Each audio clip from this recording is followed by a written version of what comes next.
You know that person at the grocery store who stands in front of the cereal aisle for 5 minutes comparing prices per ounce? The one who buys the generic brand instead of the name brand, even though they're practically identical, saving maybe 50 cents? Yeah, that person isn't broke. They're operating under a completely different psychological framework than you probably think. And if you're someone who finds genuine satisfaction in finding the cheaper option, who feels a small rush of victory when you save even a few cents, welcome. You're about to understand why your brain is wired this way. And spoiler alert, it's far more complex than just being cheap or frugal. It's actually about something much deeper. Here's the thing. When someone chooses the cheaper option, you assume it's about money, about lack, about scarcity. But neuroscience tells a different story. The brain of someone who consistently chooses the cheaper option experiences a genuine dopamine hit when they find a deal. It's not a rational calculation. It's a chemical reward. Their brain is literally getting high on the win of saving money,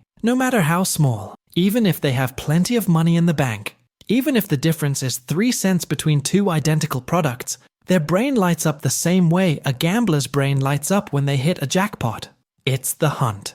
It's the win. It's the proof that they outsmarted the system, even if the system is just a grocery store pricing algorithm. But here's what's interesting. Psychologists call this loss aversion. Humans are roughly twice as motivated to avoid losing something as they are to gain something. So if you have $100, losing 10 feels much worse than gaining 10 feels good. This principle applies everywhere, but for people who always choose the cheaper option, it's amplified. They're not just avoiding the loss of $10. They're avoiding the loss of control, because money isn't really about money. Money is about autonomy. Money is about knowing you can survive. Money is about never being caught off guard. And when you choose the cheapest option, you're not just saving money. You're proving to yourself that you're in control of your survival, no matter what happens. Think about it this way. People who've experienced scarcity at any point in their lives develop what researchers call a scarcity mindset.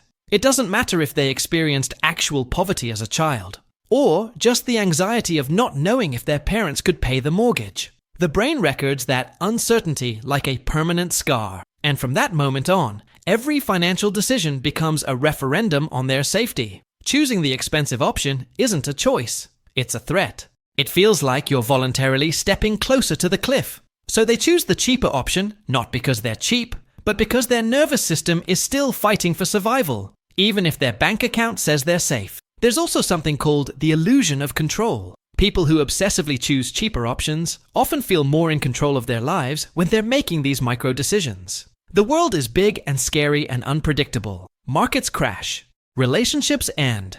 Governments change policies. But the price of cereal, that's something they can control. That's something they can master. That's something where they can prove they're smart, capable, and not a victim to circumstance. So they stand in that aisle and compare the off-brand to the name brand, and even though they're basically the same thing, it matters. It matters because the act of choosing gives them back a sense of agency that the rest of life tries to strip away. Now, here's where it gets psychological instead of just practical. Studies show that people who grew up with parents who were financially anxious tend to replicate that anxiety even when their own financial situation is completely different. A man whose father stressed about money his entire childhood might now be a successful surgeon making $300,000 a year, but he still buys the cheap toilet paper, not because he can't afford the good kind, but because his nervous system never stopped running from his father's fear. It's inherited psychology. It's trauma that nobody talks about, because we don't call financial anxiety trauma,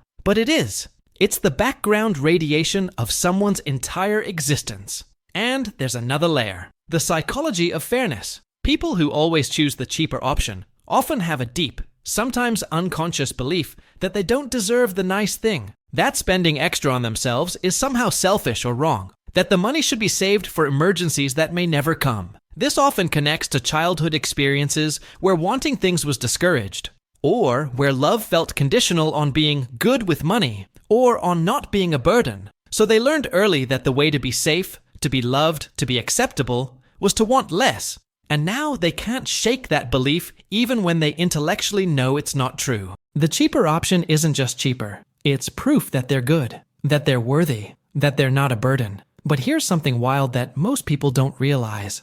People who obsessively choose cheaper options often have lower life satisfaction overall, even if they're saving money. Because here's the truth about bargain hunting. It never ends. There's always a cheaper option somewhere, always a better deal to find, always one more price comparison before you decide. So it becomes a psychological treadmill where you're constantly proving your worth through denial. You deny yourself the coffee you want because the cheaper version is fine. You deny yourself the shirt that fits perfectly because there's a similar one on sale. You deny yourself small pleasures in service of some vague future security that never quite arrives. And your nervous system stays in scarcity mode forever, no matter how much money you actually have. There's also a social dimension to this that people rarely talk about. Choosing the cheaper option is often a way of saying, I'm not better than anyone else. I'm not someone who wastes money on frivolous things.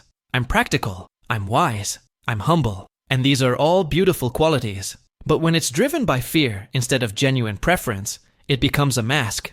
It becomes a way of staying small, so nobody resents you. So nobody thinks you're pretentious. So nobody can accuse you of being wasteful or spoiled or ungrateful. It's a defense mechanism disguised as virtue. Now, some people choose the cheaper option for genuine, healthy reasons. They're financially conscious. They understand the relationship between money and freedom. They make deliberate choices about what matters and what doesn't. They'll spend money on things that genuinely add value to their life and save on things that don't.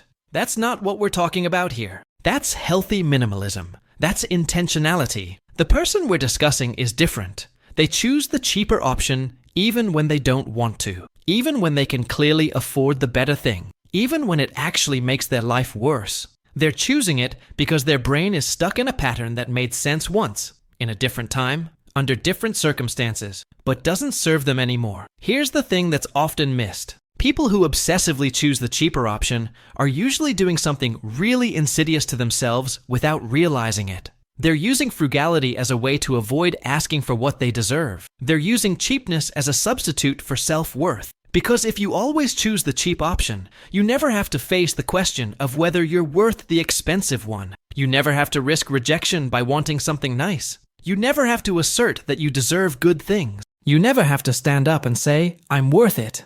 Instead, you hide behind the logic of being practical, of being smart with money, of not being wasteful, and your self-worth stays frozen at whatever level it was when you first learned to fear scarcity. But here's what's important to understand. If you're someone who chooses the cheaper option obsessively, it doesn't make you weak or broken. It makes you someone who survived something. Maybe you survived actual poverty. Maybe you survived parental neglect around money. Maybe you survived the anxiety of uncertainty. Your brain learned a strategy that kept you safe. It kept you from disappointing people. It kept you from being seen as selfish.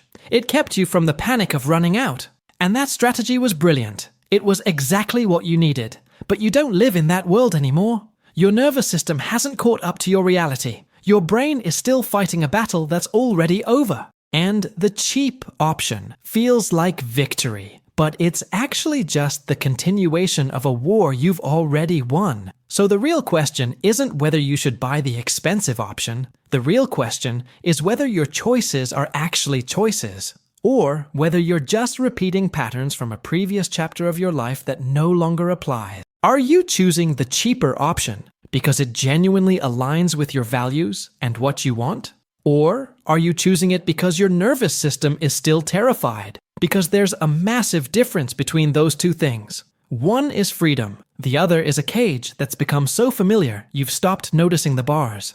There's also something called the paradox of frugality. The more you obsess about saving small amounts of money, the less likely you are to make bigger financial moves that would actually improve your life. You save $3 on cereal while staying in a job that makes you miserable. You buy the cheap version of something while avoiding the investment that could change your future. You optimize the details while missing the big picture. And this happens because your brain is stuck in scarcity mode, which is terrible at long-term thinking. Scarcity mode is good at immediate survival. It's terrible at vision. It's terrible at growth. It's terrible at asking whether this is actually the life you want to live. Now, some people choose the cheaper option for reasons that go beyond psychology into actual wisdom. They understand that experiences matter more than things. They know that the quality of your relationships matters more than the quality of your coffee. They've decided what's worth money and what isn't, and they stick to that decision. That's not what we're discussing. That's enlightenment. That's freedom. What we're discussing is the person who wants the nice coffee,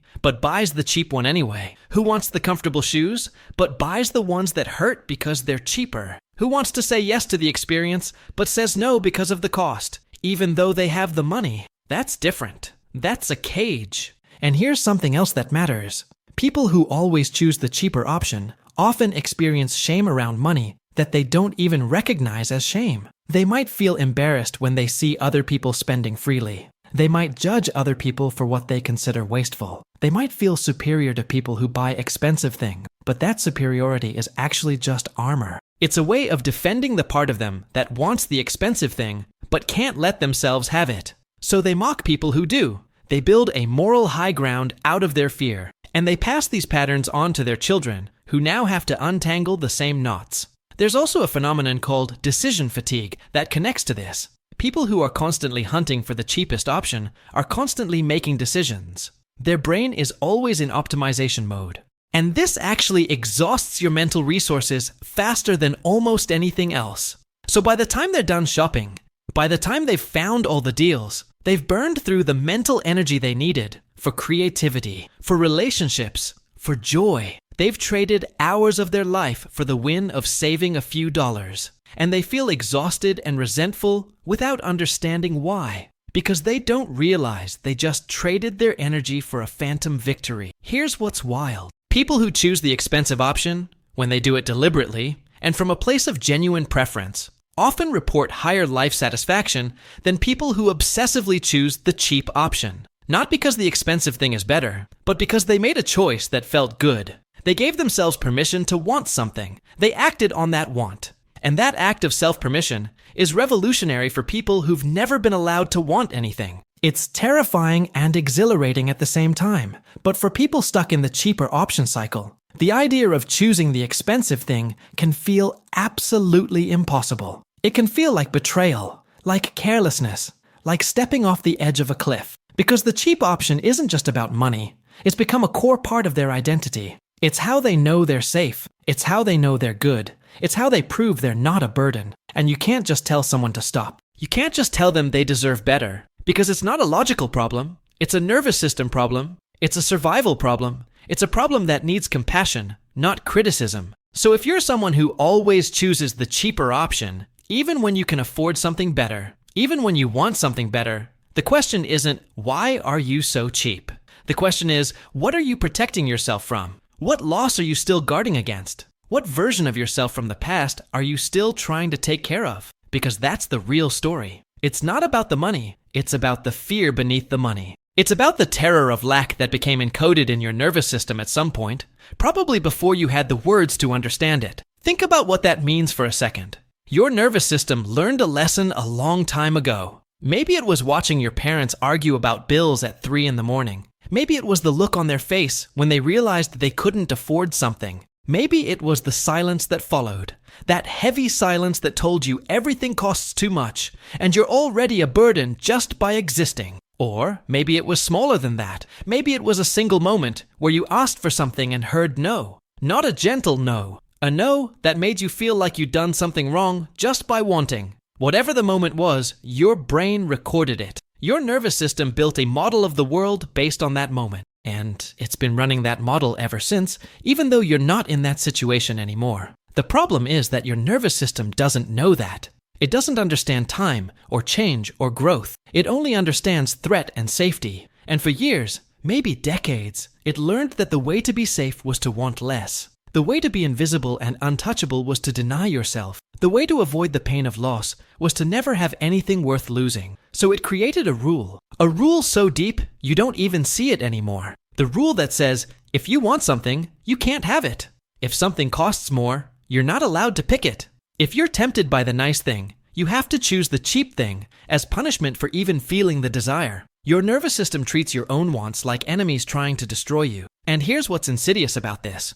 You probably don't even realize you're doing it. You probably think you're just being smart. You probably feel morally superior when you choose the cheap option. You might even feel contempt for people who choose differently, people who seem to waste money freely. But that contempt is actually self-contempt disguised. It's you judging the part of yourself that wants the nice thing. It's you punishing yourself for having desires. It's you enforcing the rule that was never yours to begin with. It was someone else's rule, someone else's fear, someone else's scarcity. And you inherited it and made it your own. And now you're spending your entire life defending it, protecting it, passing it on to everyone around you. Understanding that, really understanding that, is the first step toward making choices that are actually yours, instead of choices your fear is making for you. Because once you see the pattern, you can't unsee it. Once you realize that your hand reaches for the cheap option, not because you prefer it, but because your nervous system is screaming that you're not safe, everything changes. You start noticing it.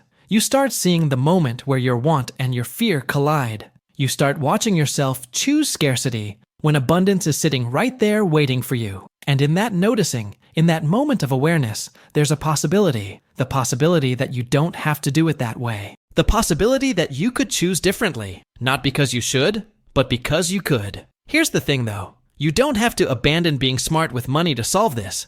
You don't have to suddenly start buying expensive everything. You don't have to swing to the opposite extreme and convince yourself that the expensive option is always better. That's not freedom either. That's just choosing a different cage. What changes is the motivation. What changes is the awareness. What changes is whether you're choosing from a place of abundance or from a place of terror. Whether you're choosing the cheaper option because it genuinely aligns with what you value, because you've made a conscious decision about what matters to you and what doesn't, or whether you're choosing it because your nervous system is screaming that you're not safe. Whether you're choosing it because it's the right choice for your life, or whether you're choosing it because you don't believe you deserve better. And that distinction, that single distinction, changes everything, because once you can tell the difference, you can actually start making choices. Real choices. Not the repetition of old survival patterns dressed up as financial wisdom, not the compulsive optimization of every tiny decision, while your life stays exactly the same. Real choices that come from knowing what you actually want, what actually matters to you, what would actually make your life better. And sometimes that means choosing the cheap option, and sometimes it means choosing the expensive one. But the difference is that you're choosing, not your fear, not your past, you. Your nervous system might have opinions, your history might have suggestions, but ultimately, your conscious mind gets to decide, and that's everything. Because here's what happens when you start making conscious choices instead of compulsive ones. You start noticing things. You notice that when you choose the expensive coffee because you genuinely want it, something shifts in your body. You feel less resentful. You feel less depleted. You feel less like you're sacrificing yourself to stay safe. You feel something that might be foreign to you. Satisfaction, contentment, a sense that you're actually allowed to be here, to take up space, to want things and have them. And that feeling, that one feeling, is more valuable than all the money you could save by choosing the cheap option forever. Because that feeling is what freedom feels like.